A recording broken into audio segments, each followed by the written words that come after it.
Right. Now, first of all, our condolence to you and the people that work here and the people of South Africa as a whole. I receive our condolence from Joy News team. Now, first of all, can you tell us a bit, what is your fondest memory of the late former president? Well, thank you, and good morning to you and your listeners. I think the fondest memory is that this man who seemed to be so flawless, brought us freedom to our country. This man spent 27 years in prison so that we as South Africans, black and white together, can enjoy the freedom that we do today. I also remember the fierce fight. He was a man of peace, but he put up a fierce fight against poverty. He put up a fierce fight against HIV and AIDS. He fought for the restoration of the dignity of black people. So for us, we have very fond memories of him. He put South Africa on the global stage, and Africans benefited collectively because he reclaimed the dignity of black people everywhere. And as we mourn his loss, we also need to celebrate his life, because we as Africans can look up to Mandela and say, Mandela, thank you, Ayiko, because of the work that he did for us. Now, firstly, how did you receive the news of his demise? Well, we got calls, SMSs from all over South Africa. South Africans are currently in deep mourning. They are mourning the loss of the greatest son that we have ever had, Nelson Rolihlahla Mandela, a man who said, if need be, he is willing to die for the cause of the African people. And so we see him coming out of prison and going across the continent and making sure that we as Africans work together to reclaim the dignity of our continent. He was tireless in his efforts to make sure that the voices of African people, who for the most part were marginalized on the global stage, Mandela came in and occupied that space on behalf of the peoples of Africa. And today we are respected everywhere. The whole world today is mourning the loss of Nelson Mandela, but also celebrating the rich legacy that he has left for us. Right. Now, when we got in earlier on, I saw the emotions on your face and all that. Yesterday night, when you received the news of his demise, what went on in your heart and in your head? I just went, this is an end of an era, the Madiba era, because even though he had been sick for a while, you could see from all of us South Africans that we were hoping that he will be with us for much longer. We knew that he couldn't operate the way he used to operate, but just having him on this planet with us, he will continue to inspire many people. The other day I was in Kumasi, and a young lady came to me and said, "Oh, ma'am, are you from South Africa?" I said, "Yes, how did you know?" She said, "I'm praying for Madiba." This is a young girl who probably was not born when Madiba started his fight for freedom. So that's the kind of emotion that you get when you talk about Madiba.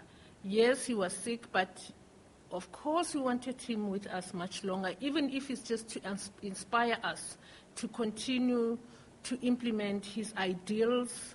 But now he is gone, and we can only say, rest in peace, that you did your part, you fought a good fight. This is the time for you now to rest. Well, now let's talk about his legacy that he left globally, and especially for the people of South Africa.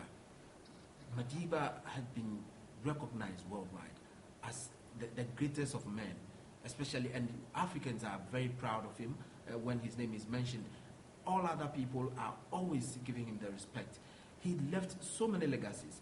What can you say about the legacy he has left for the people of South Africa before we even come to what he's left for the world? I think the protection of human rights of all. Remember, black people had no rights in South Africa. He fought for the rights of African people. And he himself said in jail when he was sentenced that I fought against white domination, I am also going to fight against black domination.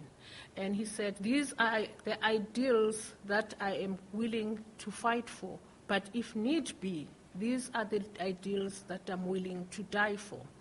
So you see him being embraced by black, white, Asians, everybody recognizes that Madiba played a pivotal role, not only for South Africans, but indeed the world.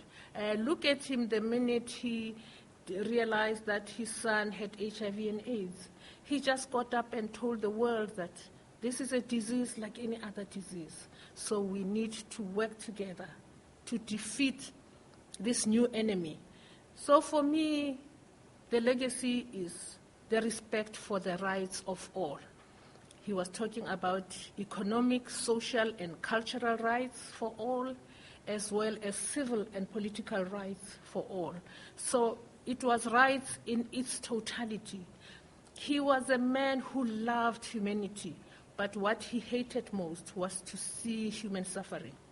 So he dedicated his life to that, and as he departs from this planet, I think he has left that legacy for all of us to pick up the spear and make sure that we live by the ideals for which he died and went to prison.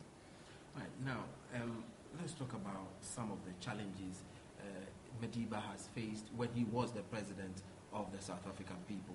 We all know the struggle he went through before becoming a reigning president with F.W. de Klerk, and then subsequently became the first black president of the South African people. What are some of the challenges that South Africans are facing as a result of him retiring as the president of this particular big nation of Africa? I think after 300 years of colonial rule in South Africa, the challenges were enormous. The system of apartheid was so entrenched that you found that you had what we call an island of prosperity within South Africa, surrounded by massive, massive sea of poverty. So his immediate challenge was to make sure that there's benefits to liberation. He made sure that there's water, clean water and sanitation in the black areas.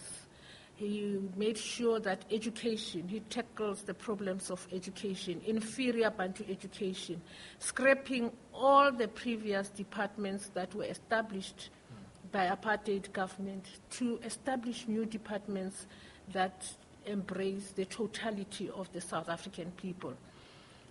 And I think we can say to him that thank you, because we are now on a onward movement to a better society.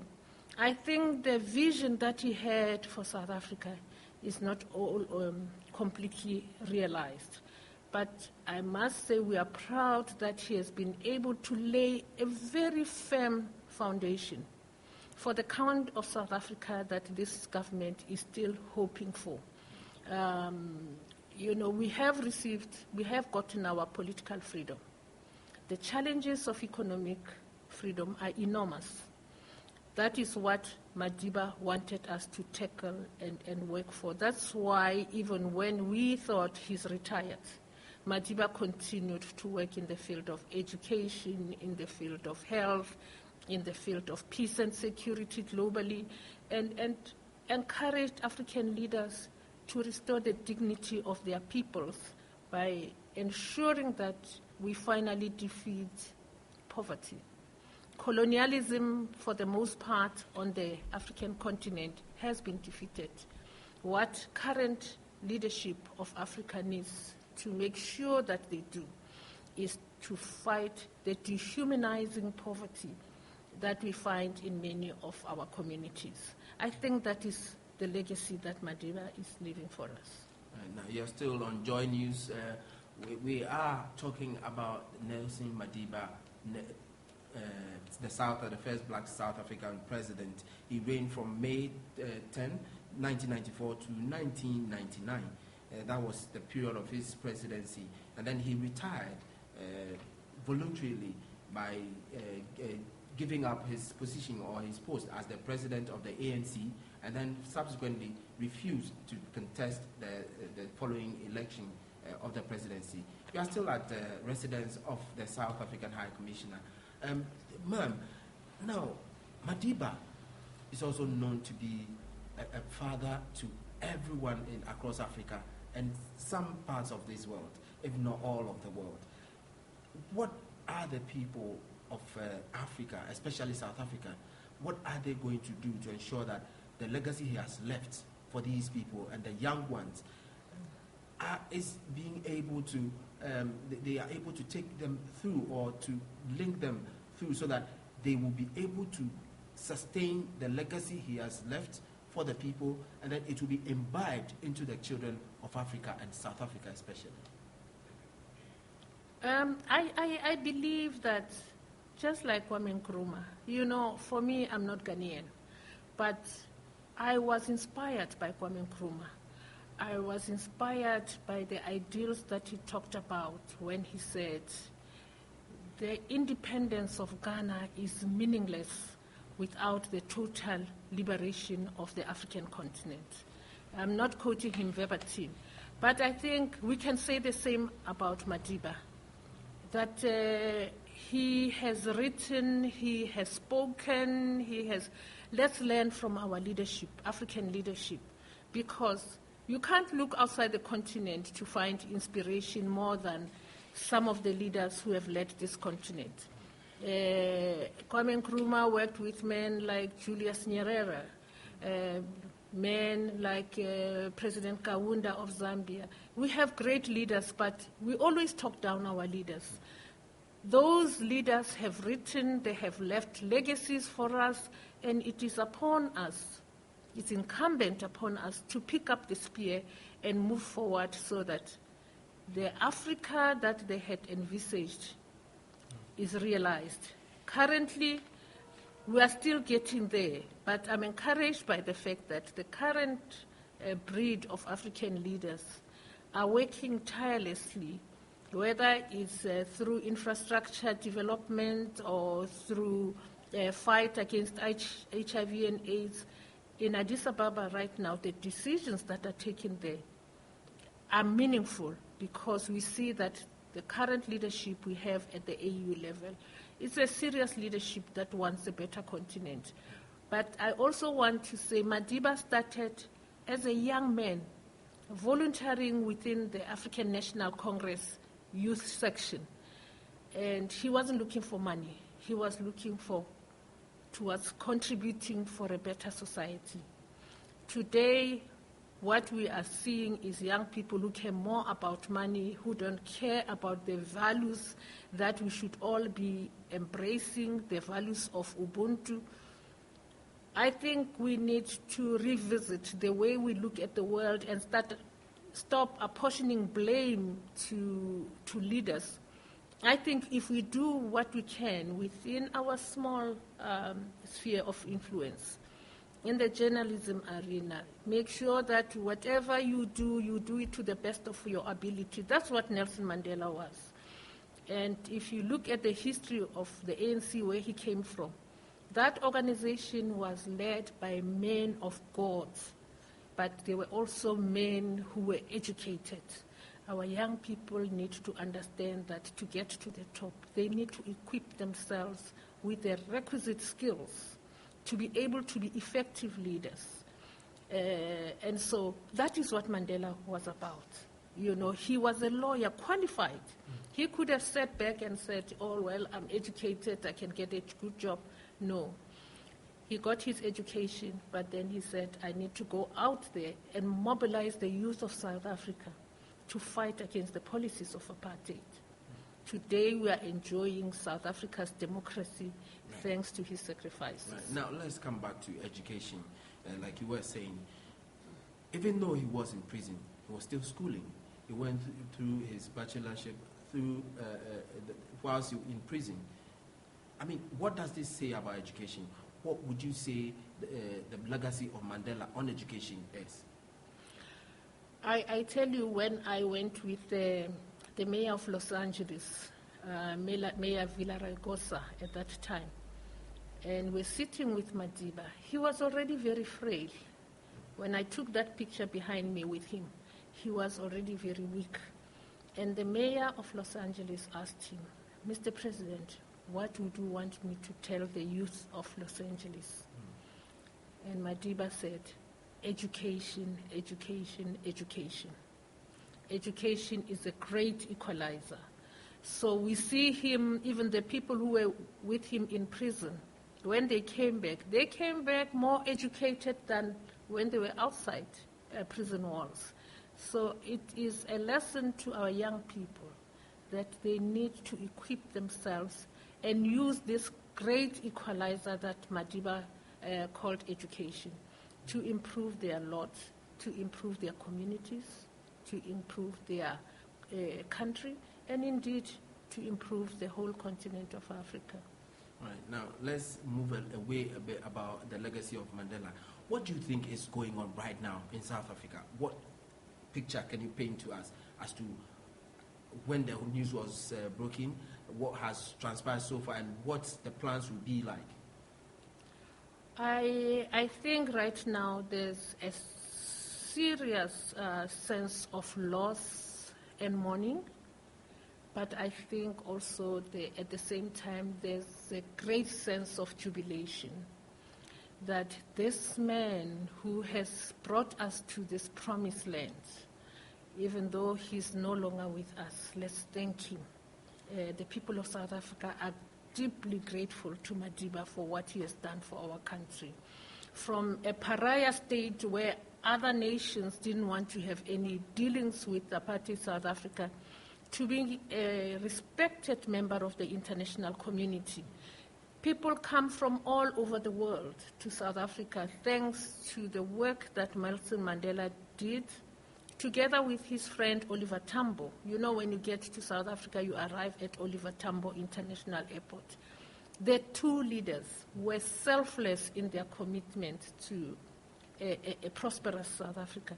So South Africans are grateful of all colors. There's fewer individuals in every society, but for the most part, our people are celebrating the life of Madiba, while at the same time mourning that he's no longer with us. I can see people going with candles to his house, going with cards, saying bye-bye, Tata Madiba, and just that celebratory mood, while at the same time we are mourning. Right. Now, we know Africa here, most of Africans are not the flower type.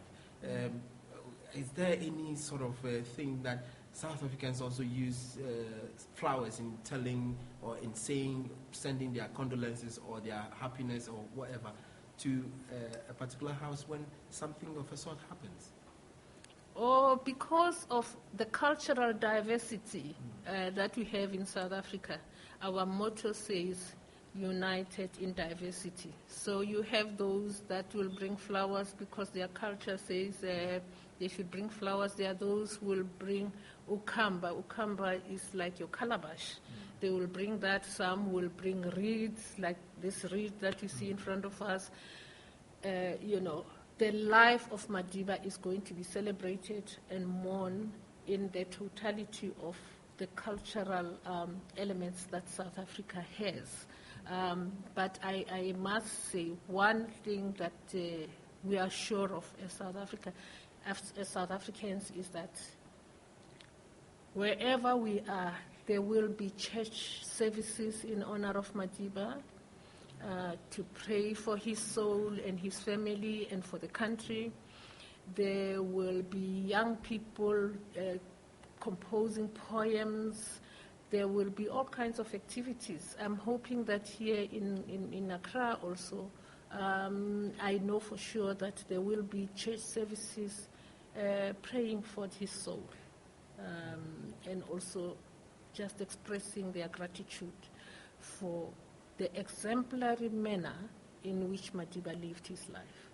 All right, now let's go more into the tradition of the South African people. Now that he's dead, in Ghana here, in some sections of clans and tribes, the first week is used to celebrate the first week of the death of that particular person. We have other things that we do when a person dies. In South Africa, can you take us through what goes on when a person like Madiba and from his tribe, what happens from the time he's reported dead to the time he's buried? Can you take us through that? Oh, in South Africa, it depends where you are, because then there's urban areas and then you have the rural areas. In the urban centers, for the most part, when somebody passes, it becomes a period for mourning. You start the mourning period immediately, and then you cover your mirrors. You're not supposed to show mirrors. Anything that shows celebration is put away. Pictures are put away and so forth. And then people will be coming to the house. Even the beds are removed. You only sit on the floor, on the mattresses or on the floor. And you have a stream of people coming in to come and express their condolences. And family members will come and tell the story of what happened and reminisce over the good life of this person. And, you know, you cry, but at the same time you also laugh about what your experiences are with this person. And then you know, usually we bury on weekends. Saturday, Friday, if it's going to be buried on Saturday, Friday evening, you have a wake, and the body comes in the afternoon, and you have church services. In the house, the preachers come and preach and pray for the family and pray for the deceased. And then Saturday morning, you go to the graveyard, and that's where the mortal remains are buried. We have those graveyards which are huge all over South Africa, and that's the last thing we do. But I must say, compared to the way you do things when it comes to burials here in Ghana, I think you are more elaborate. Well, before I came here, I used to think that some of our people spent too much money on funerals, but I think you do more. But I think with this one, it's going to be different. I think already heads of states have expressed their wishes to be at Madiba's funeral. And it's going to be a funeral and a celebration of Madiba's life. Okay. Now, we are still live on Joy News in our coverage of the death of the late former president of the South African Republic, Nelson Madiba Mandela. We are still here with the High Commissioner to Ghana. Ma'am, let's get back to Mandela's legacy once again. What exactly would you point out to people about what you think is the highest point of Mandela's life that you want other people to emulate in your own point of view? Oh, I think just being a caring society.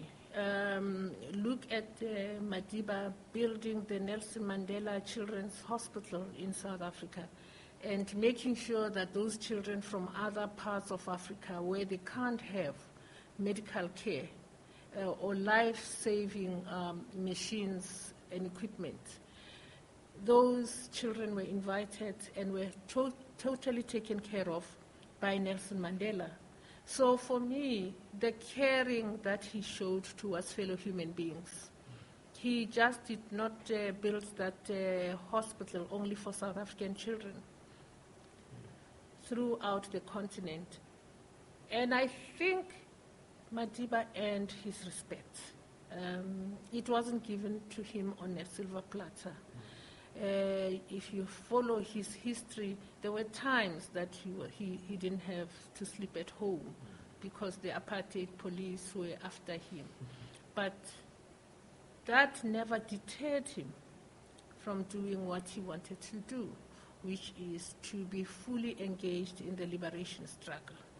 To him, I think that is the rights that I was talking about earlier, that the rights, economic and social rights, he preached and worked towards.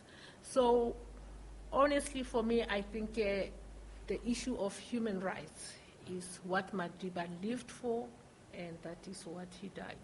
Right. Now, do you know him? Did you know him personally? Did you have any personal interaction with him? And what do you make of him? Oh, he was my leader in the African National Congress. When I went into exile, he was in prison. But when I came back from exile, I got to meet him on a few occasions. But I think the most memorable time I had with him was when we went with the mayor of Los Angeles. That was about 3-4 years ago. Yeah. He was already frail, but he was still working. Like I said, when the mayor of Los Angeles asked him, what should I tell the children of Los Angeles when I get back there? And he said, education is a great equalizer.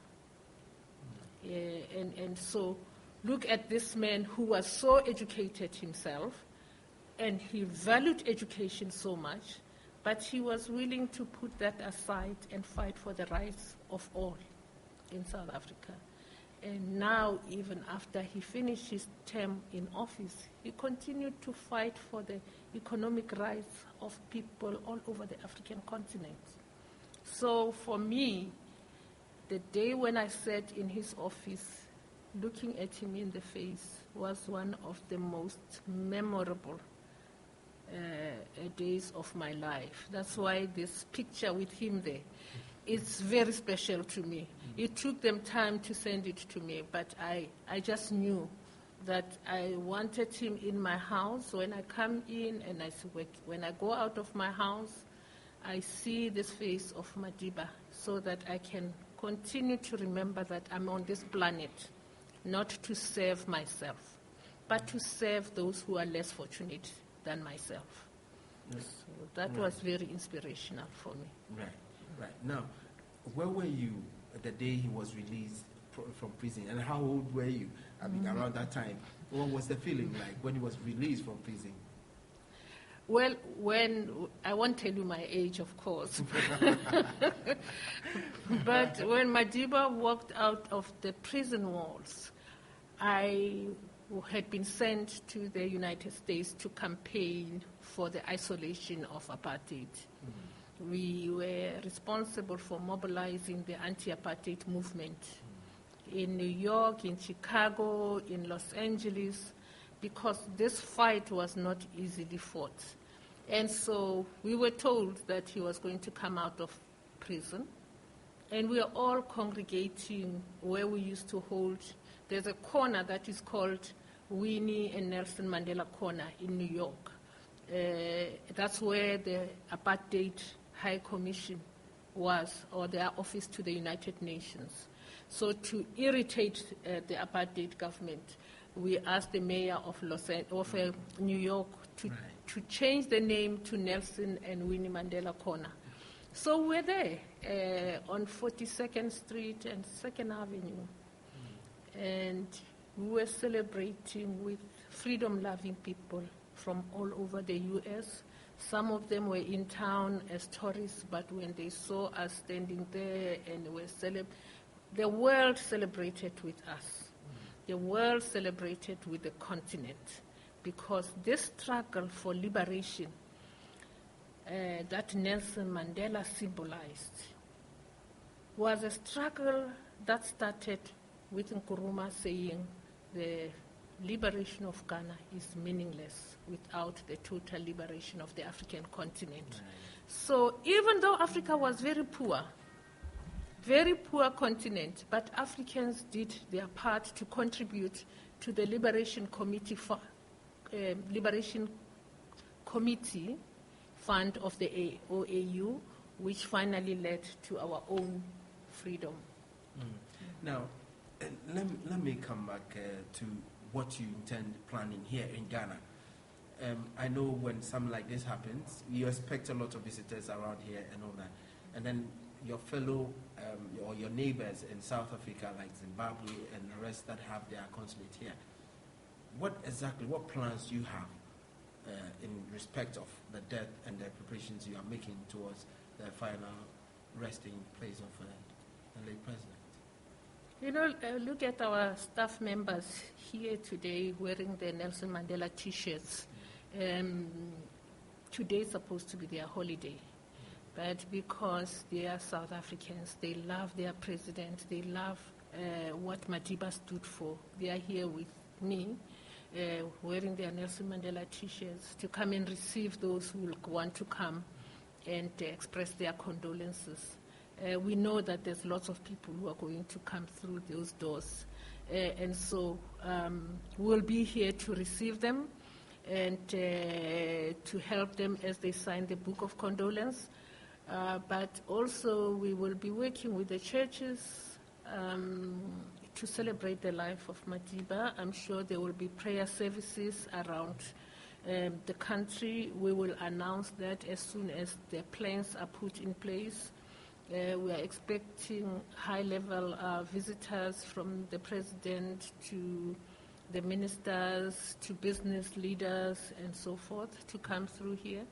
But I think as soon as those plans are put in place, and a church this morning had already approached me to say that they want to have a memorial service in honor of Madiba. And we would hope that other churches can come forward so that we have a collective church community working together to celebrate the life of Madiba and saying goodbye to him. Yeah. Do you have any plans of probably working with the government of this particular country in holding probably a higher memorial service on the Kwame Nkrumah Muslim, wherever, or probably at the State House or the stadium or the National Independence Square? Do you have any plans of collaborating with the government to make sure these things happen? Because Mandela is not a small person; he is big, and definitely memorial service in his honor is certainly going to attract a lot of people. So, have you made arrangements for the numbers that are going to come? Well, I have no doubt that there will be a huge memorial service here in Ghana, whether Accra or Kumasi or wherever. I have no doubt that there will be such an event, but I think right now it's premature to say exactly what is going to be organized. But I am calling upon the church leaders of this country to also do their part in ensuring that they mobilize their membership to pray for Madiba, to pray for his soul, because you see, when things get tough, we always look up to the church. So I know for sure that the churches also will do their part, as well as, of course, government will, I'm sure, do something to remember Madiba, especially because many of the leadership of this government have been inspired by people like Nelson Mandela. So I am just hoping and praying that as the plans unfold, we will let you know so that a massive number of Ghanaians come out to celebrate the life of Madiba. Now, let's limit ourselves to the first week of his death. What arrangement will be there from tomorrow? I know from today, people will be coming. When we were coming in, there were some people standing outside there. Probably they are planning themselves to, gathering themselves to come in here. What are the plans from now to probably next week, Friday? Oh gosh, I'm sure people will be coming through to express their condolences and sign the condolence book. But in terms of concrete plans, this happened last night. We also then expect guidance from our leadership in Pretoria.